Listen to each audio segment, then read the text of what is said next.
It's time to wake to sleep with the #1 sleep authority, Sleep Science Today, and Sleep Better Tonight.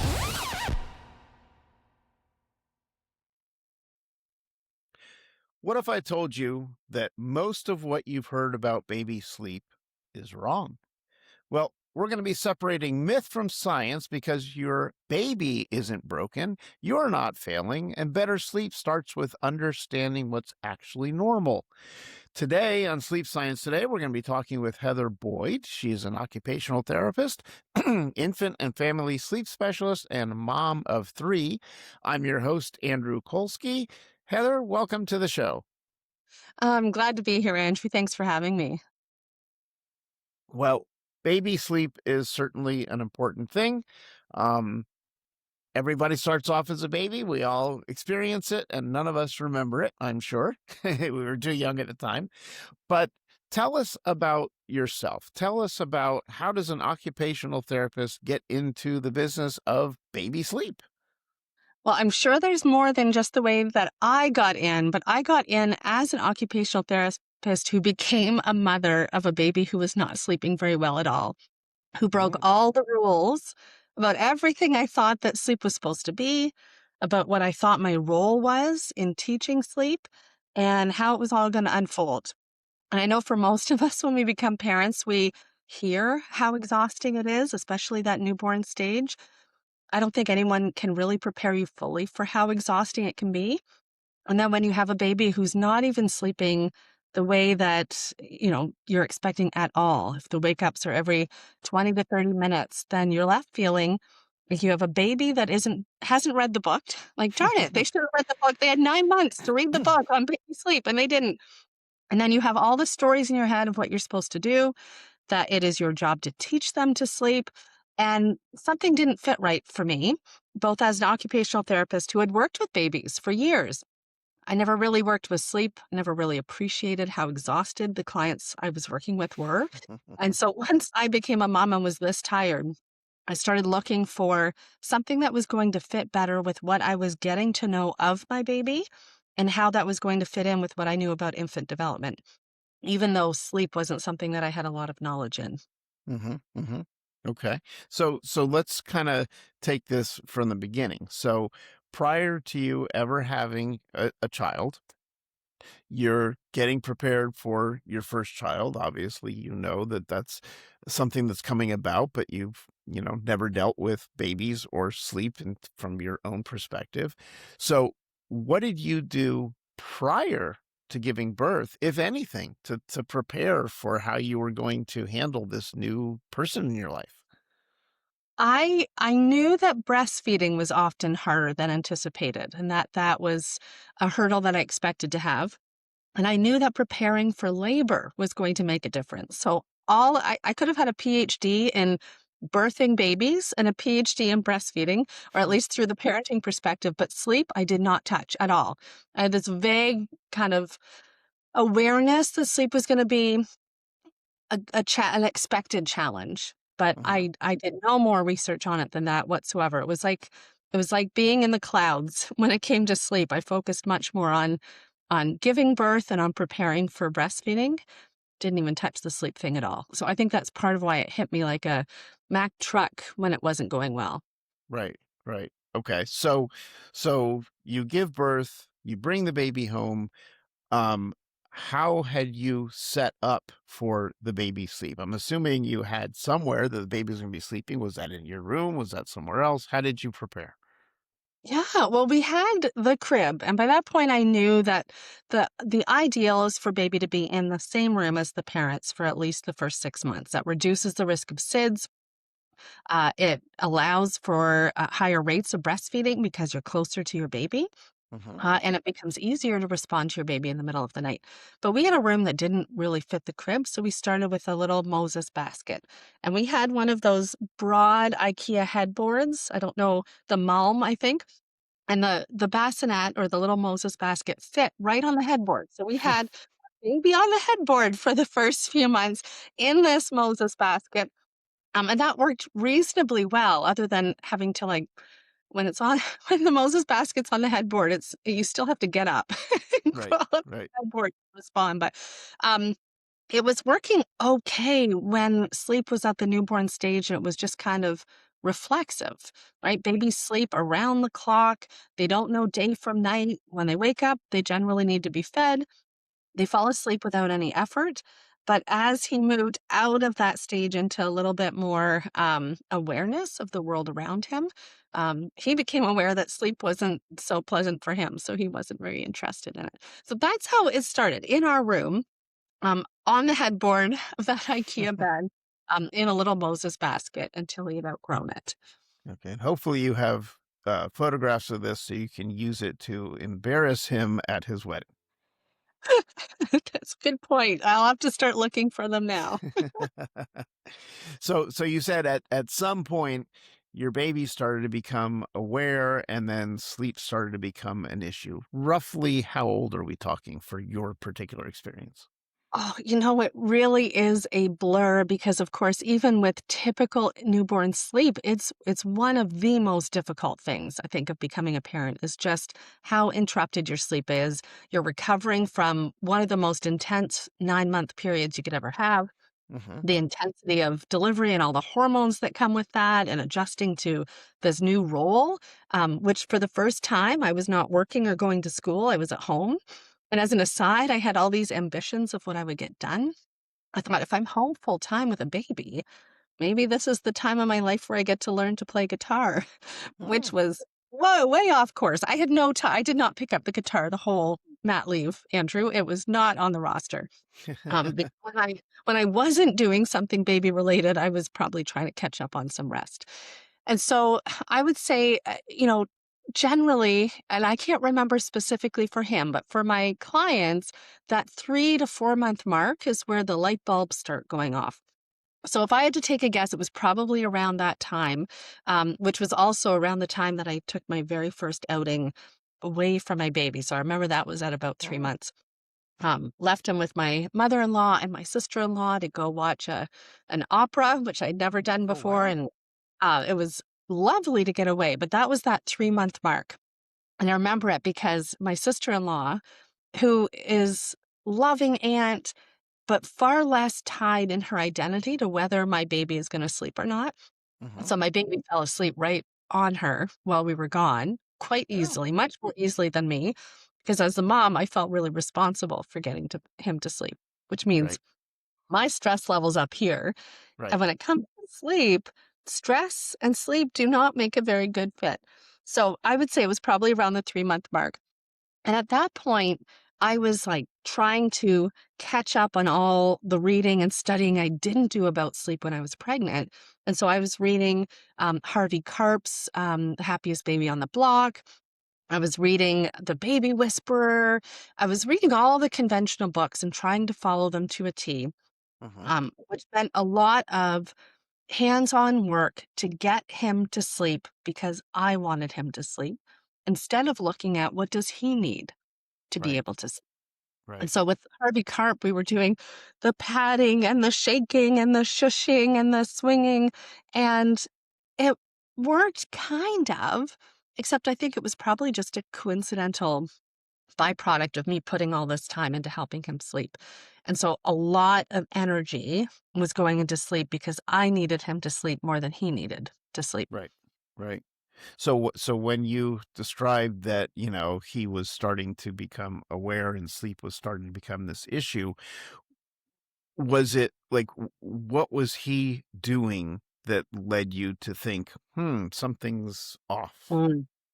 Yeah, it was the frequency of wake ups in the night. Mm. Now, by this point, I'd begun to understand that this elusive sleeping through the night was not a short-term project. This is something that takes months to get to. So it was dawning on me already. These expectations I had about sleep were not a match with what biological normal sleep development looks like. And on the other hand, he was waking up even more than what the biologically and developmentally in line guidelines would tell you. So he wasn't measuring up to the conventional, your baby should be sleeping through the night at 6 weeks. And he wasn't even measuring up to, and it wasn't like he was doing something wrong. He just wasn't sleeping as long or as deeply as you would expect if sleep was unfolding naturally. And Mhm. so I still recall in desperation trying to just see if things were improving from night to night because it was frequent wake ups. And so I still remember in the dark because I didn't want to turn on a light because I knew light would influence melatonin. I didn't want to wake him up. In the dark, I couldn't even see. I'd have these scraps of paper and I'd be writing the time intervals between wake ups. And if it was like 2 minutes longer than the last wake up, I'd think, okay, it's getting longer. It's improving. And looking back now, I think, no, that's statistical noise. Like Right. that's not an that's just you looked at the clock 1 minute later than last time. But it was like scraps of paper with these 25 to 35-minute intervals of wake ups. In the end, if I'm going to jump ahead, he had reflux that was undiagnosed for quite some time. Oh. But, and so we were under treating reflux despite my knowledge as an OT. Because there's one thing that you alluded to at the beginning, Andrew, which is the OT hat and the mom hat are very different hats. You can't be an OT for your own baby. And Mhm. so any of the concerns I had, my thinking brain would kind of dismiss it, or I'd mention it to the doctor and he'd dismiss it too. And then we'd carry on with these little scrappy bits of paper with 30-minute sleep intervals on them. And so it was, yeah, exhausting and trial by fire, really, that led me to wish that I had gotten different support at that point in my mothering. That really did lead me to end up turning my whole OT private practice towards sleep specifically. Mhm. So it sounds like really the only support that you had was your own reading of books and maybe talking with the pediatrician? Yeah, well, in Ontario, we tend not to have pediatricians unless there's something specific wrong. So it was our GP, and it because sleep can be so variable and so fragile early on, it can be very easy to dismiss it as just normal sleep Mhm. challenges. Mhm. But even without the reflex, I think just the challenge of being a sleep deprived parent with fragmented sleep because a baby naturally wakes up often is one that requires support just to help parents get through feeling less terrible, less worried, less anxious, less feeling like they're doing something wrong. So even without the reflex, I think the messages and support that I could have gotten to help me through would have made a bigger difference. Mhm. Now, having said that, there were other supports in place, but those were ones that included my village. The moms I was meeting, one in particular, whose kiddo was maybe 4 weeks ahead in age, maybe 6 weeks ahead. And she was very attachment oriented as a parent. She had done her research on baby needs and the developmental and biological unfolding of development just on her own. She was a Montessori preschool teacher, very in tune with trying to understand children on a deep level. And she was instrumental in me getting through those early months because she was the one that would invite me over. I'd walk to her house with the baby or take the streetcar, and she'd have the coffee ready. And it just felt like when I was with her, in addition to unlimited cups of coffee that I didn't have to brew myself, I was able to not be obsessed about sleep when I was there because we were focused on other things. It got me out of my head and into my body and a bit more present with my baby because I wasn't home alone, faced with a sleepless day and a fussy baby Right. after a sleepless night and a fussy baby. Right. Right. All right. Well, this is great background for us to understand sort of how you got into this and your experiences.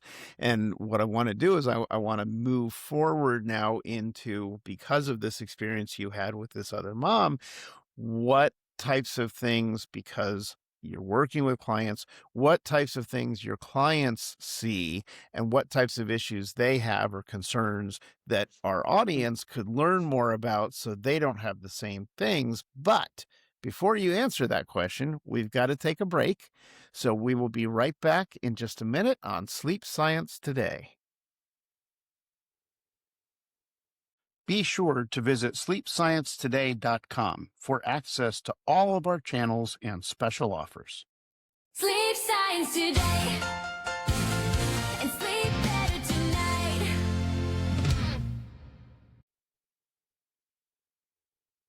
All right. Welcome back to Sleep Science Today. I'm your host, Andrew Kolsky. We are talking with Heather Boyd, and we left off with a question about what new parents should sort of expect. What types of issues do they come to you with, and what should they know about a new baby and sleep?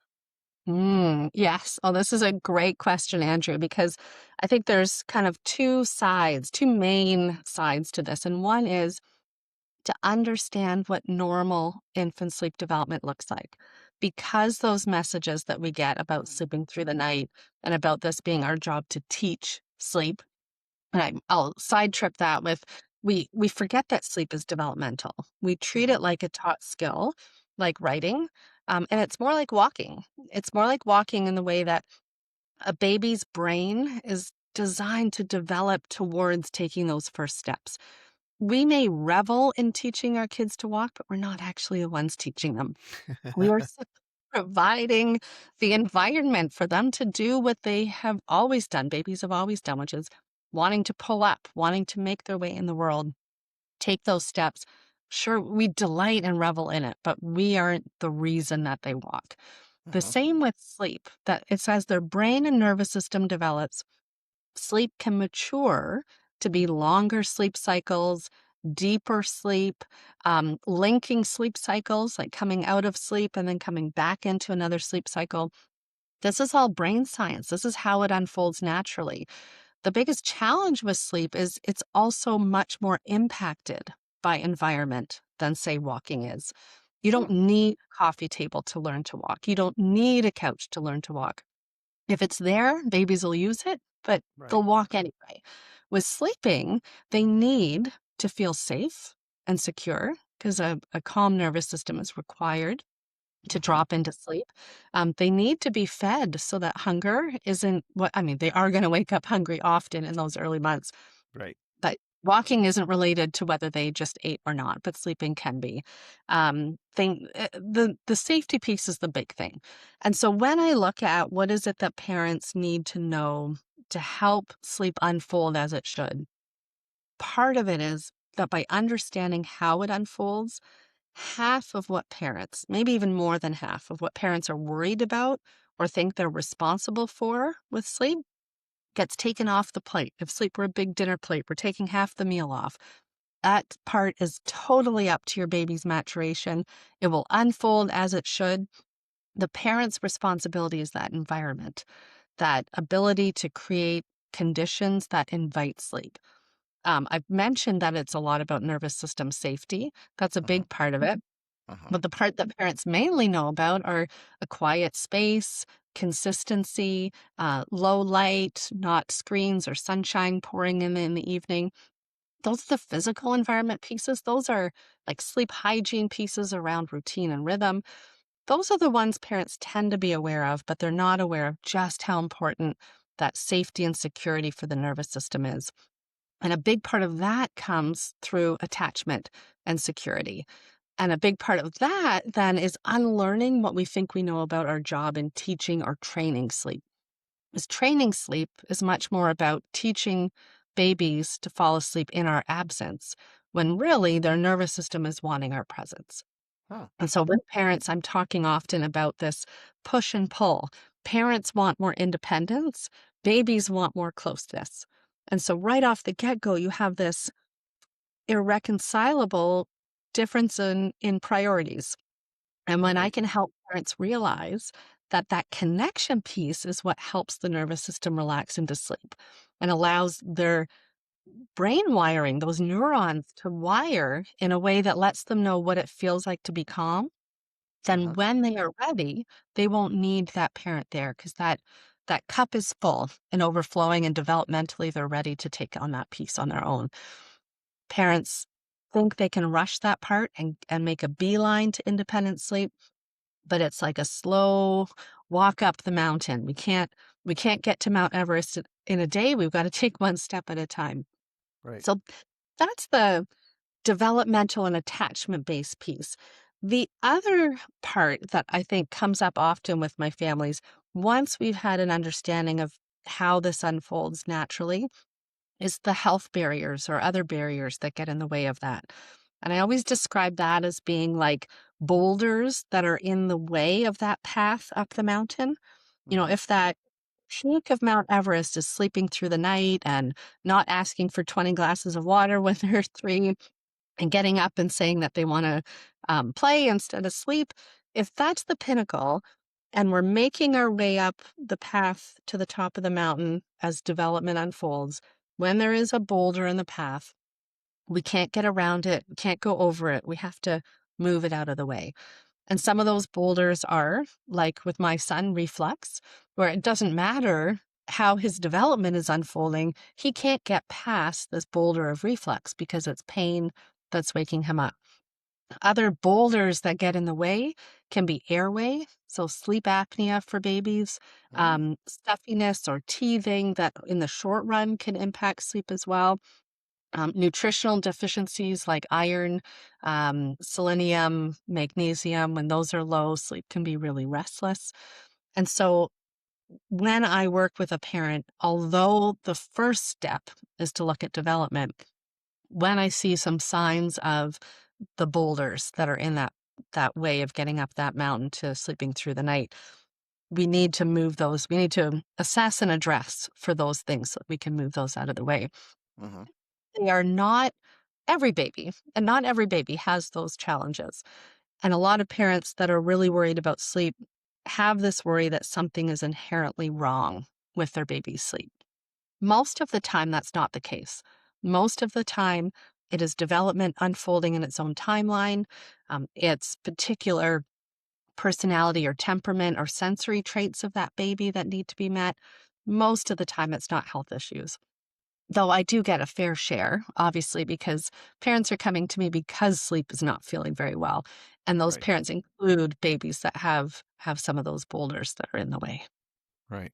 Well, before we get too far past it, you were first talking about in the first part attachment issues and sleep and what the baby needs versus what the parent needs.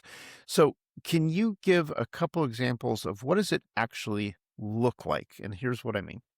So, obviously, the parents are probably pretty exhausted. Really would love to have some sleep, have the baby be a little bit more independent.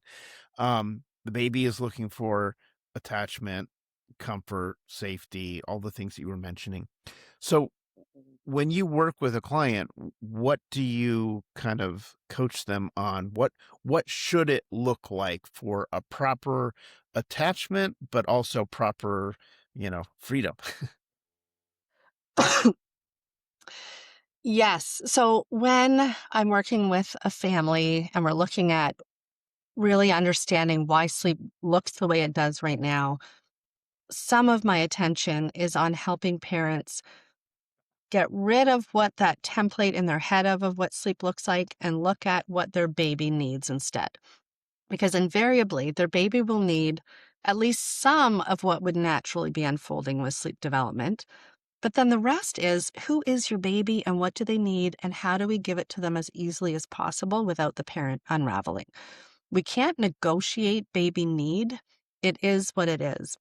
But we can figure out how do we not fight against that need and try to make it go away, which takes a lot of energy, right? Hmm. That's where the sleep training comes in, where parents will say, I tried it and it did not work for my baby. And we delve into temperament and think, yeah, you have a real feisty baby, very persistent, very highly sensitive. This intuitively, you knew it wasn't going to work and it didn't. And so understanding who that baby is really, really valuable because within that, you're going to see the development of sleep. You're going to see how temperament and personality traits impact that baby. You're also going to see that everybody, not everybody needs the same amount of sleep. And babies are the same as well. Some babies are really high sleep needs. Some are very low sleep needs. And when parents are looking at these averages or these sleep schedule templates online, those templates are very generic and they don't account for individuality. So Hmm. when parents start to look, like get rid of all the messages you have, all those templates and schedules from online, and I'll say to them, look at your baby for the answer. Just look at your baby to figure out what it is that they're telling you they need. They're not they haven't read the book. I wish my son had read the book, but they haven't. And so if they haven't read the book, then you don't need to read the book either. You need to read your baby. So the more that we understand, what are your baby's sleep needs? Are they higher or lower than average? Are we trying to, I always describe it as being like a lemon, that we're trying to squeeze the juice out of it. And the juice is how much sleep your baby needs. And sometimes parents are squeezing so hard to get more juice out because they would love an hour or two in the evening with their spouse, or they want to be able to sleep in past 6 a.m. But we're looking at the numbers saying, okay, your baby is waking up happy. They're quick to settle. There's some consistency in their schedule starting to arise, not because of the parents, but because it's normal over the course of development for that consistency and that circadian rhythm to start kicking in. So Hmm. we can't squeeze more sleep even during the day. We're going to be stealing it from night. Or if you're trying to get 12 hours at night, they're not going to make it because they're going to have been filled up with sleep and awake for 2 hours in the middle. Right. So it really is, I think, about understanding the baby that's right in front of you. So so let's kind of put that into real world for a second. That's a tongue twister. Um, so you're a mom of three. You described the issues you had with your first baby. Of the three, were they all similar? Were they all very different? What Tell us more about how that worked. They were wildly different. It was, Wow. like, and I always say this to parents that come to me when they have more than one kiddo, especially when the first one slept like a dream. And I can guarantee you when the first one sleeps like a dream, parents own it. They're like, we are great parents. We did something wonderful. And the parents that have sleepless babies like mine think, what have I done wrong? I've really royally messed up my baby. I broke them. I broke something out. When really it was just inherently that is what your kiddo was showing up with. My second kiddo, by this point, I had fully embraced what it meant to take an attachment lens to meet my baby's need for high touch, high proximity. He was highly alarmed. He needed a lot of physical contact, a lot of closeness, and a lot of reassurance to sleep. My second kiddo was the opposite. He would wake up and not be screaming. And this threw me off. My spouse and I would look at this baby that was content to just open his eyes and look around. And it was, if this were a skit on Saturday Night Live, I can just picture it, us going, what do we do now? Like, what does the baby need now? He needed nothing other than to be there looking at the world because he was a different temperament, different relationship with sleep, didn't have reflux, and so wildly different. And so when I work with parents like that, who often, again, it's flipped. They have a great sleeper, that is sleeping more than average, and they think they've done such a good job, and then they come to me saying, "I don't know what has happened." I tell them that having two children who are different is such a both a wake up call and a gift to realize you're as important as your parenting is, as important as environment is. Your baby is coming with their own individuality and own sleep needs. And when you have two, and invariably they are different. Like I have yet to meet a family that has two kids that are born one after the other that are the same. Um, it's a gift because it reminds you of what you're in control of and what you don't have control of over. You don't have control over how it is your baby's going to show up in the world. And at first, for families, because most of us love to have control, we want things to work a certain way. We want our babies to sleep at a certain time. But when that nut gets cracked wide open because you cannot do anything about it, it actually, when I can help families kind of turn that corner, it relieves so much stress and so much burden because they now know what their job is. Their job is Uh-huh. to show up to meet the need of the baby that's in front of them. Their job is not to mold this like clay and make it look a certain way. And that when parents can get there, can get around that corner, can relieve a lot of what I call the energy leaks, like a tire that has a big leak in it, and they're just leaking energy trying to change things that are not in their control. And instead, we can patch up that leak, let that be baby's domain. That is up to baby. You're just there to hold it. You're there as a container to hold that baby's needs. And that can come with a huge sense of relief for parents. Excellent. Excellent. Well, let me, excuse me, let me stop us there for our next break. But when we come back from our break, let's talk a little bit about some common misconceptions and the concept of routines. So we will be back in just a minute on Sleep Science Today. Be sure to visit sleepsciencetoday.com for access to all of our channels and special offers. Sleep Science Today, and sleep better tonight.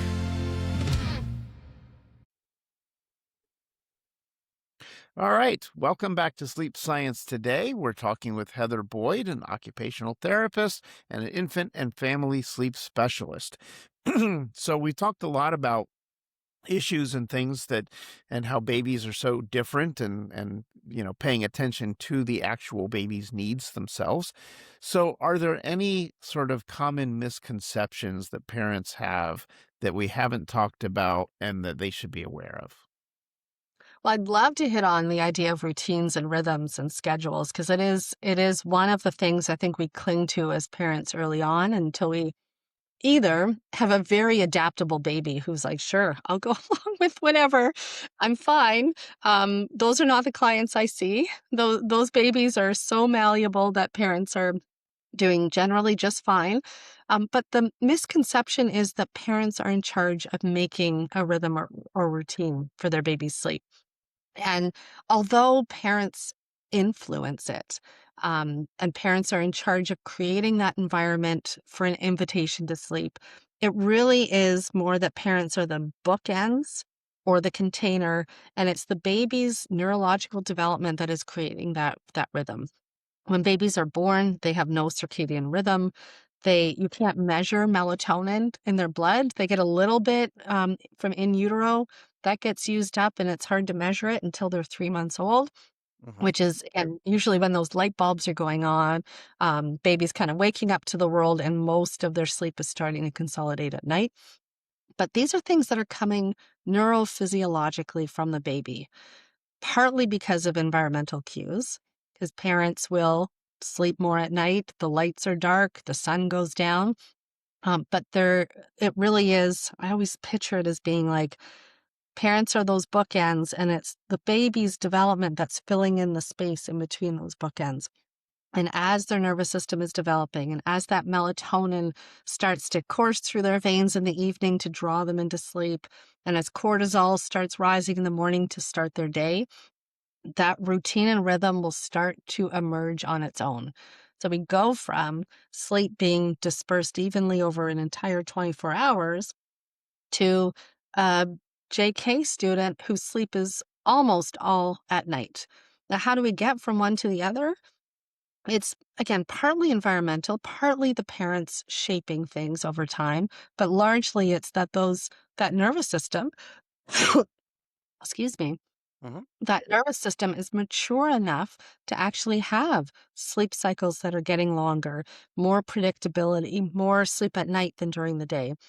And so when it comes to the myth of like how much of that schedule or routine should parents follow, I always again get parents to draw their attention to their child.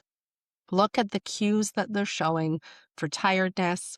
Are we aware of the cues early enough that we can start a bedtime routine and kind of land at bedtime when there's enough sleep pressure and when circadian rhythm is making it easy so that bedtime is as smooth as it can be? I'm not saying it's entirely smooth. There are so many factors that can get in the way of that. But when we can look at what the baby is giving us, we can align with it much better. Mhm. Mhm. So so then let's talk a little bit about sleep training. So how does sleep training fit into the big picture with all of these things that you've shared now? With sleep training, what it's generally doing is treating sleep like a behavior instead of a developmental milestone. Excuse me. Uh-huh. And so when we are trying to sleep train, we have a picture of what we want it to look like. And we're trying to make our baby fit into that schedule instead of adapting our expectations to what the baby can do. And so when we can look at sleep training as being behavioral, we're ignoring the developmental process, the nervous system development, the temperament, and the sensory system. When we ignore that, if we have a very malleable baby, flexible, low key, chill, they're probably pretty adaptable to any schedule a parent tries.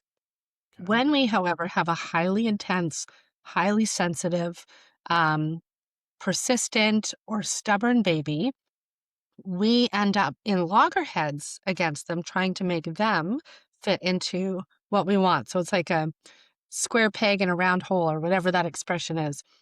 And we end up using a lot of energy trying to make our babies fit something that they can't, because biologically or neurophysiologically, it's just not a good fit.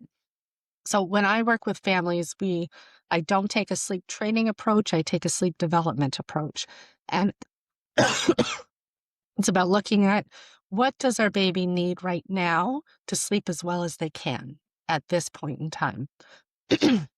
Knowing that when we can meet the need, it really allows independence to emerge on the timeline that fits for that baby, versus Uh-huh. sleep training, which is saying we want your independent sleep to happen on our timeline, regardless of nervous system development or temperament.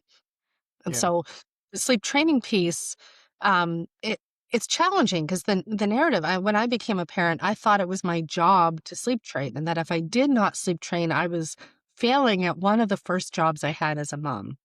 But the more I understood what sleep development looked like and what attachment looked like, and why attachment was important to allowing sleep to unfold, the more I realized, especially with my firstborn, if I tried too hard to make him fit, we were both going to be crying. We were both Right. going to be sleeping and upset in tears. Yeah. So I guess, what I'm picturing in my brain right now is when I talk with adults about their own sleep, especially nowadays that we have these electronic sleep trackers and things that people wear. I picture people who are, okay, here's the format that I'm supposed to follow, and I'm supposed to, they believe I'm supposed to sleep 8 hours a night, and I have to, get into bed at this point. I've got to do these things, and I can imagine that carrying over to a baby. It's like, okay, here's the parameters of what a baby should do. If it's not going exactly the way I have it written down on the paper, then something's got to be wrong, and that's just not the case based on everything that I hear you saying. Yes, I do get a fair share of parents using Huckleberry app or some other app. And there are a small portion of my clients for whom that Huckleberry app is the bomb. Like it's telepathically telling them exactly when their baby needs to sleep, and it's working. And I say, if it's working, keep using it. It's great. But for a large number of the clients that I work with, their baby isn't as predictable, isn't lining up with that, and it's causing a lot of anxiety. They're trying to make sense of this data that isn't helping them understand the baby. So it's kind of like in hospitals, when instead of looking at the patient and seeing, gosh, they look a little ashen, they're not looking very well. Instead of looking at the patient, if doctors or nurses are only looking at the little blips on the machine, they're going to be missing some really important data about that patient. Right. Same with babies. Right. And so for a large number of my families, the app that tracks sleep is usually a sign of just how anxious they are about sleep versus a usable set of data that's going to help them. Now, Yeah. letting go of that data is hard because we've got human brains that love looking for patterns. Patterns require data. And if that app can give us that data and tell us what to do, we'll have less decision fatigue. Maybe we'll be less anxious, although that's not my experience generally. But the other big challenge with those apps is that it will discount sleep in the middle of the night for those routine wake ups that baby comes out of sleep, gets nursed back to sleep, or gets a bottle, or gets a 10-minute rock back to sleep. And so Huckleberry and other apps will subtract that from total sleep when really that is very developmentally normal. So one of the first things that I help parents do if they are using that app and they're not ready to let it go is to ignore those subtractions. Like look at when they went to bed, when they got up. That is the total sleep at night, unless they're awake for a substantial amount of time. And Right. at that point, if they're awake for a substantial amount of time, we're looking at a split night. Like they're awake for an hour or two. They're happy as all heck. They're acting like it's 2 in the afternoon. And then we're looking more at that lemon. Again, are we squeezing too much sleep? So at 2 in the morning, they're ready for the day. And then Right. they have their first nap at 4 in the morning until 6 or 6:30. And so it really is about balancing the information you need to have to make wise decisions about the things as a parent you actually have control over versus getting a deeper understanding of what your baby needs so that you can meet those needs as easily as possible. Right. Right. Perfect. Okay, so we have about 1 minute for this last question. And the last question is, are there some practical, easy ways that parents can make sleep easier, things that they can implement after listening to this show? Okay, I've got two that I'll cover in less than a minute. Okay. The first practical one is do the thing that works. I have so many parents that fight against the thing that actually works because they're told they're not supposed to do that. You're not supposed to feed your baby in the middle of the night, or you're not supposed to rock them, or we're not going to touch on safe bed sharing in less than a minute, but for parents that are researching and able to provide safe bed sharing, following James McKenna's advice on that, do what's working and is safe, and don't fight too hard against that just because of that narrative. So that takes care of part of that. The other is, and this is a simple thing that can apply to any age, look at the sensory ways that help your baby feel calm. So senses are like, what do they see, hear, touch, movement, smell, and taste. Taste would be with nursing or with a bottle. Can you incorporate any of those senses in a way that helps the nervous system regulate? It's why we rock babies. It's why there are so many parents bouncing on a ball.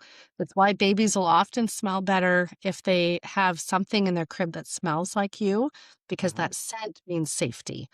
I have one parent that ended up using dad's deodorant because dad could get baby to sleep really easily. So she thought she Oh, would give it a try, and it worked. I've never had another client try it, but look for the sensory ways that make your baby sleep well. And those will continue to change over time, but it's a great place to start. fantastic. Well, we've got to wrap up there because we're out of time, but this has been Heather Boyd. Thank you so much for all of the stories and the information and helping us, just better understand what to expect with a new baby and new sleep. It's been a pleasure, Andrew. Thank you. Thank you. So for those of you listening, if you want to hear this and other episodes and you want to see it, you can see our YouTube channel or you can listen on any of your favorite podcast networks. Join us at sleepsciencetoday.com where you can find access to all those. And we look forward to seeing you on a future episode of Sleep Science Today. You have been listening to Sleep Science Today, your #1 sleep authority. Sleep Science Today.